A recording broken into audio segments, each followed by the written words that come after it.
जय हिंद प्यारे बच्चों। उम्मीद करती हूँ आप सब बहुत अच्छे होंगे, सबके फेस्टिवल्स बहुत अच्छे रहे होंगे। एक्चुअली बीच में फेस्टिवल्स आ गए और कुछ दूसरे वर्क आने की वजह से बहुत टाइम से मैं वीडियो अपलोड नहीं कर पाई थी। आज से हम अपनी इस वीडियो सीरीज को वापस से कंटिन्यू करेंगे। लास्ट लेक्चर में 10th के लेक्चर्स की सीरीज में हमने थोड़ा बहुत न्यूट्रिशन टॉपिक को डिस्कस किया था कि what is nutrition, types of nutrition. तो आज का हमारा ये पूरा लेक्चर जो है न्यूट्रिशन पे बेस्ड रहेगा। इसमें हम न्यूट्रिशन के बारे में पढ़ेंगे, what is nutrition, types of nutrition, autotrophic nutrition, heterotrophic nutrition. After that we study about the autotrophic nutrition in detail. और उसके बाद में हम हेटरोट्रॉपिक न्यूट्रिशन के डिफरेंट टाइप्स देखेंगे।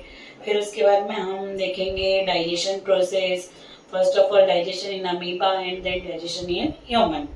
तो टाइम खराब करने की बजाय हम अपने टॉपिक को स्टार्ट से पढ़ते हैं और पूरा कवर करते हैं। तो सबसे पहले न्यूट्रिशन क्या होता है, व्हाट इज न्यूट्रिशन।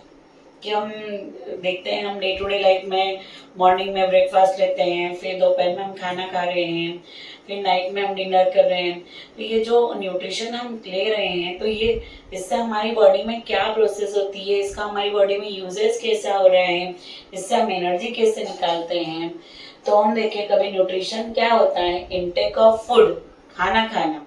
कि कोई ऑर्गेनिज्म है तो वो फूड ऑब्टेन करता है, खाना लेता है, उस खाने का यूटिलाइजेशन करता है। क्या करता है, यूटिलाइजेशन। यूटिलाइजेशन करेगा तो उससे उस खाने से क्या मिलेगी, एनर्जी मिलेगी। तो intake of food and utilisation and energy production all include in nutrition. कि food intake of food, utilisation and production of energy is called as nutrition. अब क्या जितने भी ऑर्गेनिज्म हैं सब अपना खाना खुद बनाते हैं या सभी दूसरों से लेते हैं? नहीं, कुछ ऑर्गेनिज्म अपना खाना सेल्फ प्रिपेयर करते हैं और कुछ ऑर्गेनिज्म अपना खाना दूसरों से लेते हैं। तो इसके बेसिस पर हम देखें कभी तो न्यूट्रिशन के 2 टाइप होते हैं।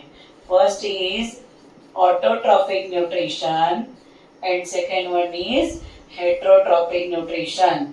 न्यूट्रिशन 2 टाइप का होता है बच्चों। पहला होता है ऑटोट्रॉपिक न्यूट्रिशन और दूसरा क्या है, हेटरोट्रॉपिक न्यूट्रिशन। अब ऑटोट्रॉपिक न्यूट्रिशन की बात करें, पहले हम इन दोनों की डेफिनेशन देख लेते हैं, फिर डिटेल में हम देखेंगे ऑटोट्रॉपिक के बारे में। तो ऑटोट्रॉपिक न्यूट्रिशन की बात करें, ऑटोट्रॉपिक न्यूट्रिशन में देखिए कभी तो ऑटोट्रॉपिक वर्ड 2 वर्ड से मिलकर बना हुआ है, auto and trophic. Auto means self, trophic means feed. कि जब कोई ऑर्गेनिज्म अपना फूड सेल्फ प्रिपेयर करता है और उसी से उसको एनर्जी मिल रही है तो उसको हम बोलेंगे ऑटोट्रॉपिक न्यूट्रिशन।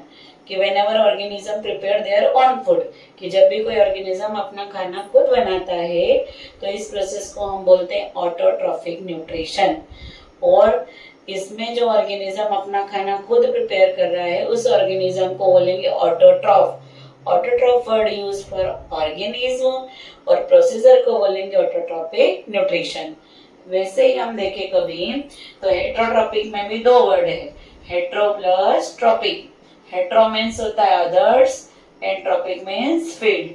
कि जब भी कोई ऑर्गेनिज्म अपना खाना दूसरे से लेता है कि फूड के लिए वो दूसरे पे डिपेंडेंट है, जैसे हम ही देखें, हम ह्यूमन बीइंग। तो ह्यूमन बीइंग क्या करता है, ह्यूमन बीइंग पोटैटो है, राइस है, ये सब कहाँ से ला रहा है, प्लांट से मिल रहा है उसको। वो खुद राइस या पोटैटो नहीं बना रहा, हम उसको कुक कर रहे हैं, हमने उसका फॉर्मेशन नहीं किया है। तो हम अपने फूड हैबिट के लिए दूसरे ऑर्गेनिज्म पे डिपेंड होते हैं। तो हमारे में मोड ऑफ न्यूट्रिशन क्या हो जाएगा, हेटरोट्रॉपिक न्यूट्रिशन। और ऐसे ऑर्गेनिज्म जो अपने फूड के लिए दूसरों पे डिपेंड रहते हैं उनको अपन बोलते हैं हेटरोट्रॉफ। क्या बोलेंगे, हेटरोट्रॉफ। तो इस तरीके से ये हमारा न्यूट्रिशन के 2 टाइप के डेफिनेशन हो गई। कि न्यूट्रिशन क्या है, तो जब ऑर्गेनिज्म खाना लेता है उससे एनर्जी प्रोड्यूस करता है तो उसको हम बोलते हैं न्यूट्रिशन।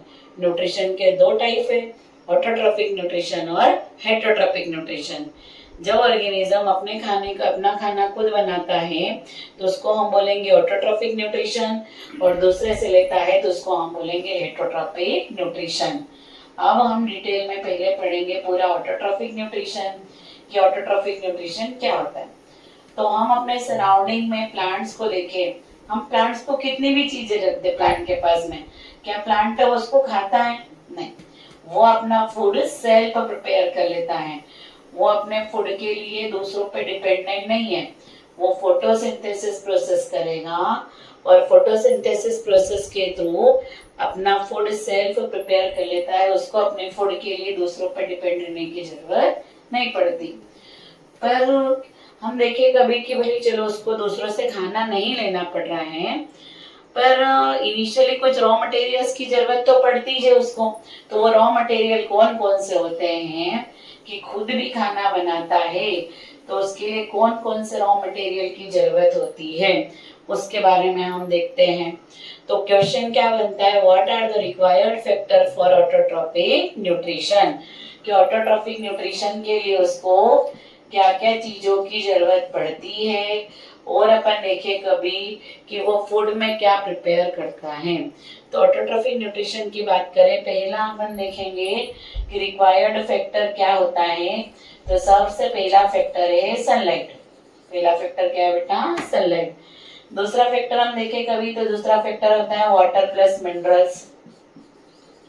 ऑटोट्रॉफिक न्यूट्रिशन के लिए सेकंड रिक्वायर्ड फैक्टर है ऑटोट्रॉफिक में water plus minerals. Third factor is carbon dioxide. तीसरा फैक्टर क्या है? Carbon dioxide. And fourth one is chlorophyll. दूसरों से ही लेंगे तो खुद के पास भी तो कुछ होना, तो प्लांट के पास क्या होता है बेटा? क्लोरोफिल। तो ये 4 फैक्टर मेनली रिक्वायर्ड होते हैं ऑटोट्रॉफिक न्यूट्रिशन के लिए। अब ये तो रिक्वायर्ड फैक्टर के सिर्फ हमने नाम पढ़ लिया कि sunlight, water and minerals, carbon dioxide, chlorophyll. पर अब ये कहाँ से मिल रहे हैं? एक के तो नाम पता चल रहा है कि भाई सनलाइट कहाँ से मिलेगा? सन से। पर सोर्सेस के, अब सन में तो बहुत सारी रेडिएशन सन से आ रही, तो कौन सी रेज लेगा? वाटर कैसे मिला उसको? तो ये जितने भी रिक्वायर्ड फैक्टर है, इनके सोर्सेस के बारे में बात करें कि इनके सोर्सेस क्या हैं, जो फैक्टर्स होते हैं वो कहाँ से मिल रहे हैं। तो जैसे हम पहले फैक्टर की बात करें सनलाइट की, तो सनलाइट कहाँ से मिल रहा है? सन से मिल रहा है। अब सन से तो हम देखें कभी तो अल्ट्रावायलेट रेज भी आती है, इंफ्रारेड रेज भी आती है, फिर उसके बाद में हम देखें कभी तो विजिबल रेज भी होती है। तो ये सारी जो रेज होती है, इनमें से प्लांट जो होता है सनलाइट में से कौन से रीजन का लाइट लेता है? Visible raise. कौन सा लेता है? Visible raise. जब हम लाइट चैप्टर पढ़ेंगे तो हम लाइट चैप्टर में ये भी डिस्कस करेंगे कि जो विजिबल रेज होती है वो 7 कलर से बनी होती है। कितने कलर से बनी होती है? 7। इसकी ट्रिक भी अपने पास में विबग्योर। विबग्योर मतलब क्या? तो V for violet, I for indigo, blue, green, yellow, orange, red. ये 7 कलर्स से बनते हैं विजिबल रेज। इन 7 कलर्स में से भी प्लांट जो होते हैं मेनली कौन सा कलर एब्जॉर्ब करते हैं? तो ब्लू एंड रेड। कौन सा कलर एब्जॉर्ब करते हैं? Blue and red. क्या हम देखें कभी 7 कलर टोटल है, पर इसमें से भी एब्जॉर्ब कौन सा करेंगे? तो ब्लू और रेड। अब इसमें भी हम जैसे 10th तक तो ब्लू और रेड ठीक है, पर आगे कॉम्पिटिटिव में पूछे कि भाई इनमें भी कौन से कलर में ज्यादा रिएक्शन होगी, तो फोटोसिंथेसिस की रिएक्शन फास्ट होती है रेड लाइट में, और हम देखें कभी प्लांट एब्जॉर्ब ज्यादा कौन सा लाइट करते हैं? तो ब्लू लाइट। इसका रीजन हम क्लोरोफिल में डिस्कस भी करेंगे। तो हम देखें कभी कि सनलाइट में से विजिबल रेज ली, विजिबल में 7 कलर थे, तो उसमें से कौन सा एब्जॉर्ब किया? ब्लू और रेड। और सेकेंड फैक्टर क्या है बेटा? Water and minerals. अब जब भी हम देखें कभी हम डे टू डे लाइफ में प्लांटिंग वगैरह करते हैं तो हम प्लांट को डेली वाटर भी प्रोवाइड करते हैं। तो ऐसा प्लांट को क्लीन करना है तो हम पूरा वाटर से उसको क्लीन करेंगे, पर बेसिकली जब हमको प्लांट को वाटर प्रोवाइड करना है, इरिगेशन करना है, तो उसके लिए हम प्लांट को वाटर कहाँ देते हैं? सॉइल में देते हैं। सॉइल में प्लांट का कौन सा पार्ट रहता है? तो रूट। तो हम देखें कभी कि प्लांट वाटर और मिनरल्स कहाँ से एब्जॉर्ब करते हैं? तो सॉइल से। कहाँ से एब्जॉर्ब करते हैं? सॉइल से। सॉइल में वाटर और मिनरल्स हम मैन्योर और फर्टिलाइजर के फॉर्म में देते हैं प्लांट को। तो सॉइल से एब्जॉर्प्शन कर रहा है। अब सॉइल से कौन सा पार्ट एब्जॉर्ब करता है? तो रूट। कि सॉइल में प्लांट का कौन सा पार्ट है? तो बेटा रूट। कि जब भी हम प्लांट को वाटर प्रोवाइड करेंगे तो वाटर को कौन एब्जॉर्ब करेगा? रूट। अब रूट में भी जब आप हायर क्लासेस में जाएंगे तो अलग अलग पार्ट पढ़ेंगे कि ग्रो रीजन ऑफ ग्रोथ होता है, रीजन ऑफ इलांगेशन, रूट के root hair zone, maturation zone.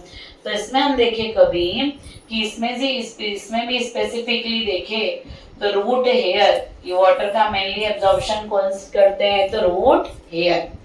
अब रूट में हमने वाटर का एब्जॉर्प्शन कर लिया, अब रूट में भाई रूट में वाटर पहुंच गया, अब रूट से वाटर को कहाँ भेजना है, लीफ में, क्योंकि जो क्लोरोफिल होता है बेटा ग्रीन पिगमेंट है और वो ग्रीन पार्ट में रहता है, और ग्रीन पार्ट कौन सा होता है, लीफ।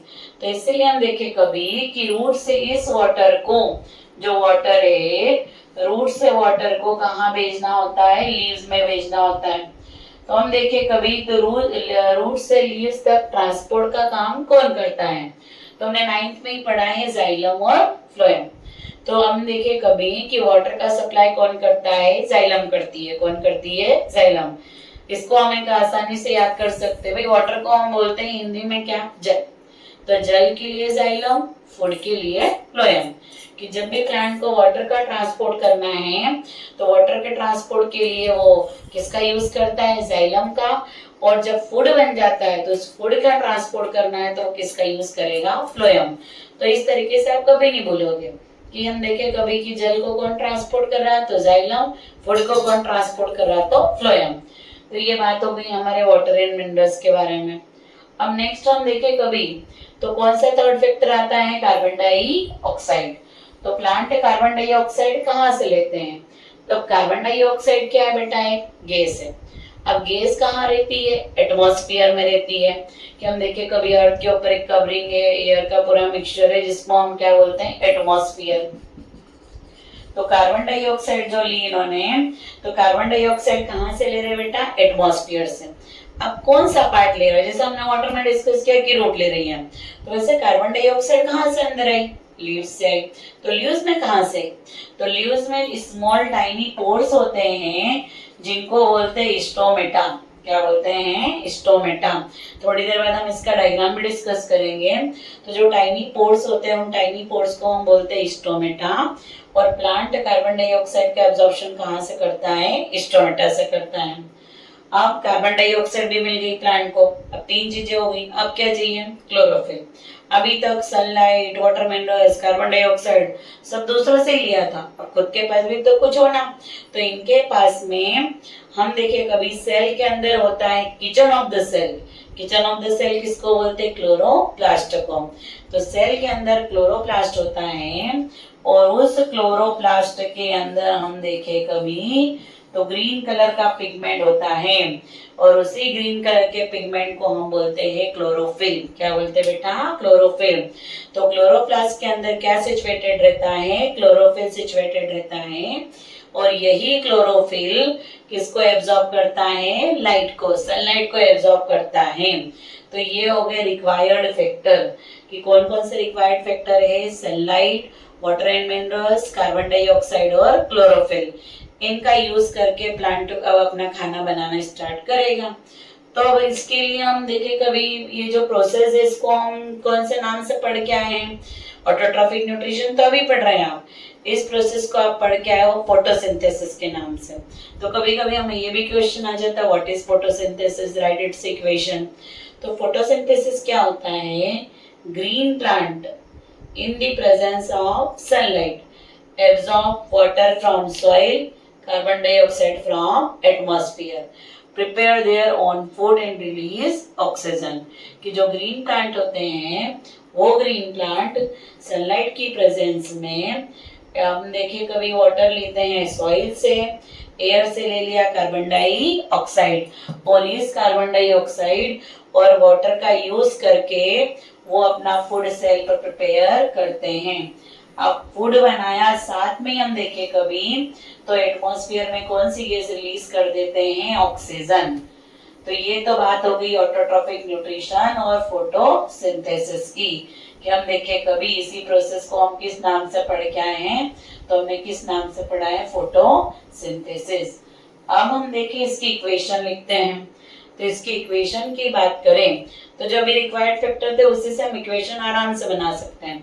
सबसे पहला फैक्टर मैंने आपको बोला था सनलाइट। तो हम देखें कभी सनलाइट की प्रेजेंस में लास्ट फैक्टर हमने पढ़ा था क्लोरोफिल, कि प्लांट के पास होता है क्लोरोफिल। अब प्लांट ने क्या एब्जॉर्ब किया था? कार्बन डाइऑक्साइड, और हमने उसको दिया क्या बेटा? वाटर। तो ये तो 4 फैक्टर हो गए। ये 4 चीजें प्लांट को मिली, प्लांट ने बनाया खाना। भाई हम कहीं बाहर से आए, बहुत भूख लगी है, मम्मी को पूछते हैं कि क्या बनाया, तो मम्मी ऐसे थोड़ी बोलेगी खाना, कुछ फूड आइटम का नाम लेगी कि दाल चावल बनाए हैं या दाल रोटी बनाई है, सब्जी रोटी बनाई है।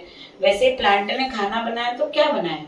तो प्लांट ने अपने खाने में बनाया है ग्लूकोज C6H12O6, कि फूड में वो क्या बनाता है? ग्लूकोज बनाता है, और बाई प्रोडक्ट के फॉर्म में वो क्या रिलीज कर रहा है? ऑक्सीजन और वाटर।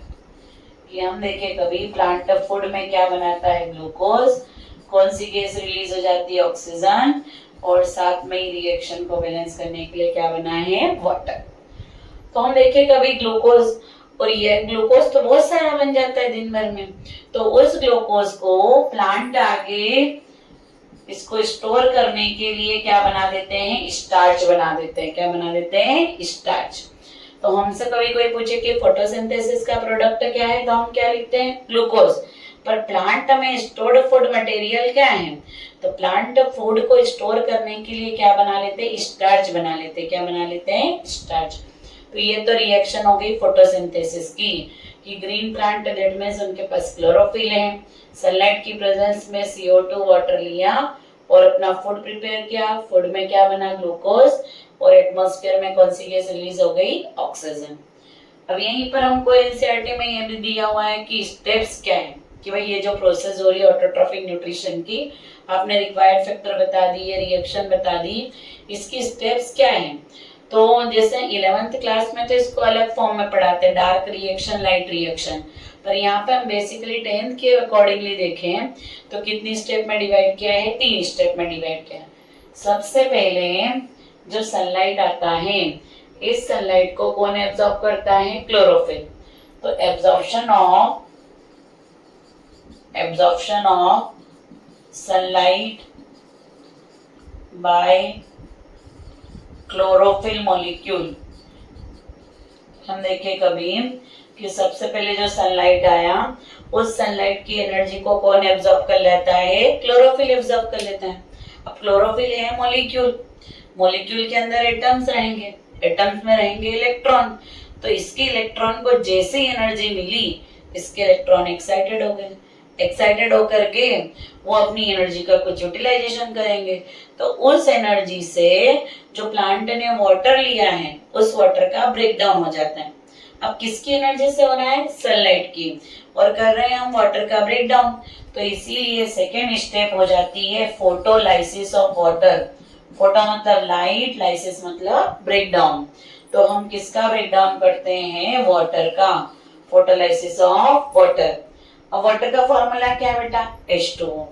वाटर जब ब्रेकडाउन होगा तो क्या बनेगा? हाइड्रोजन और ऑक्सीजन। क्या बनेगा? हाइड्रोजन और ऑक्सीजन। कि जब वाटर का ब्रेकडाउन होता है तो ऑक्सीजन गैस बनती है और हाइड्रोजन।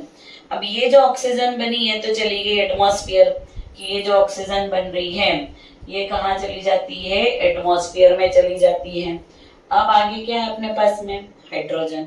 ये जो हाइड्रोजन होता है, ये अब ऐसा नहीं कि भाई ऑक्सीजन मुझे छोड़ के चली गई तो अब लाइफ खत्म, लाइफ खत्म नहीं होगी। अभी ऑक्सीजन चली गई तो हाइड्रोजन किसी दूसरी गैस से कंबाइन होगा, तो ये किससे कंबाइन हो जाता है? Carbon dioxide. अब हम पहले चैप्टर में पढ़ेंगे कि जब भी किसी रिएक्शन में आप हाइड्रोजन दोगे तो उसको बोलते हैं रिडक्शन। क्या बोलेंगे? रिडक्शन।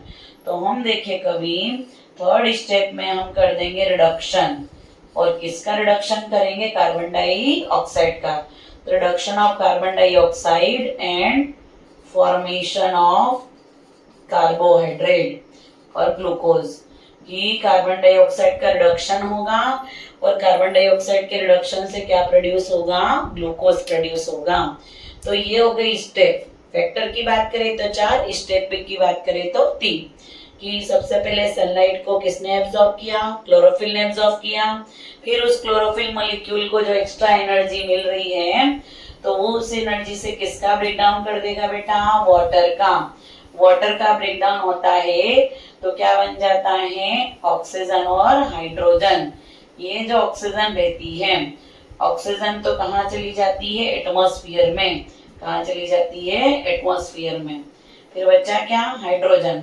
तो हाइड्रोजन कंबाइन हो जाता है कार्बन डाइऑक्साइड के साथ, और ये जो कार्बन डाइऑक्साइड रहती है, ये कार्बन डाइऑक्साइड और हाइड्रोजन दोनों मिलकर के बना देते हैं ग्लूकोज।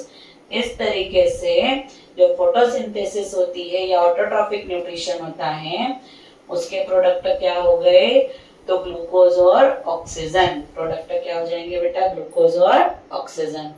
तो ये तो हमने बात कर ली रिएक्शन के बारे में और रिक्वायर्ड फैक्टर के बारे में। अब नेक्स्ट आता है कि ये रिएक्शन हो कहाँ रही है, तो हमने तो डिस्कस किया क्लोरोफिल मॉलिक्यूल इन्वॉल्व है।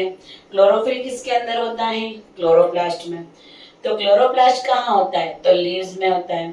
तो अब हम पहले देखेंगे लीव्स का स्ट्रक्चर। किसके बारे में पढ़ेंगे, लीव्स के स्ट्रक्चर के बारे में। तो लीव के स्ट्रक्चर की बात करें, अब स्ट्रक्चर दो तरीके के होते हैं, एक होता है इंटरनल, एक होता है एक्सटर्नल। एक्सटर्नल स्ट्रक्चर की बात करें तो हम लीव के डायग्राम बना के पढ़ते हैं कि लीव किससे कनेक्टेड होती है, स्टेम से। आपने पढ़ा भी होगा कि जैसे ये प्लांट है, ये रूट हो गई, ये स्टेम। अब स्टेम से यहाँ पे लीव कनेक्टेड है, तो जहां पर लीव जुड़ी होती है, ये पॉइंट को हम बोलते थे नोड, कि जहां पर लीव जुड़ी हुई है उसको हमने क्या बोल दिया, नोड। और एक नोड से दूसरे नोड तक की डिस्टेंस को हम बोल देते हैं इंटरनोड। तो नोड पे लीव को जोड़ने के लिए बेस मिला है, कि लीव यहाँ पे कनेक्टेड हुई तो लीव को बेस मिलता है, इसीलिए इसको, इस पॉइंट को हम बोल देते हैं लीफ बेस, कि जहां पर लीव कनेक्टेड होती है उस पॉइंट को हम क्या बोल देते हैं, लीफ बेस। अब इससे हम देखें कभी, तो लीव से क्या जुड़ा रहता है, पेटियोल, और ये पेटियोल से ही निकलती है आगे लीव। तो हम देखें कभी, ये जो पोर्शन है इसको हम क्या बोल देते हैं, पेटियोल, जिससे लीव किससे जुड़ी रहती है, लीव बेस से। तो ये पार्ट को हम बोलते हैं पेटियोल। अब जरूरी नहीं है कि हर लीफ में पेटियोल हो, कुछ लीफ में पेटियोल रहता है, कुछ में पेटियोल नहीं रहता है। जिन लीफ में पेटियोल रहता है उनको हम बोलते हैं पेटियोलेटेड, और जिनमें पेटियोल नहीं रहता उनको हम बोल देते हैं सेसाइल। पेटियोलेटेड और सेसाइल, कि पेटियोल रहेगा तो पेटियोलेटेड, और पेटियोल नहीं है तो हम उसको बोल देंगे सेसाइल। अब इसके बारे में हम देखें कभी, एक्चुअल में जिसको हम शुरू से लीफ समझते आते हैं, इस बड़े से पोर्शन को हम बोलते हैं लेमिना।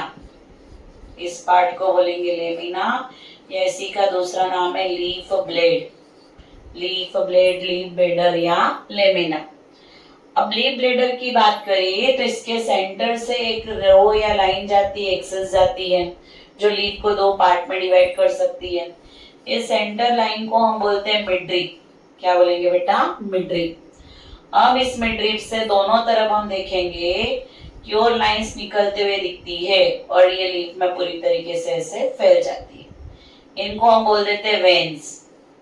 मिडरिप से जो अराइज हुई उनको हम क्या बोल देंगे बेटा, वेन्स।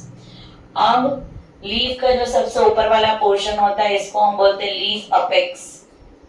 कि ऊपर वाला जो पार्ट है इसको क्या बोल देंगे, लीफ अपेक्स बोल देंगे। अभी किसी भी चीज की बाउंड्री को हम बोलते हैं मार्जिन, तो इसीलिए इसको हमने बोल दिया लीफ मार्जिन। फिर उसके बाद में यहाँ पर हम देखेंगे कि जहां से लीफ बेस से जुड़ी होती है, तो लीफ की प्रोटेक्शन के लिए एक और स्ट्रक्चर निकलता है। किसी किसी में तो ये स्पाइन में, कांटों में बदल जाता है, इसको बोलते हैं स्टिप्यूल। क्या बोलते हैं बेटा, स्टिप्यूल। ये लीफ की प्रोटेक्शन करने के काम में आता है।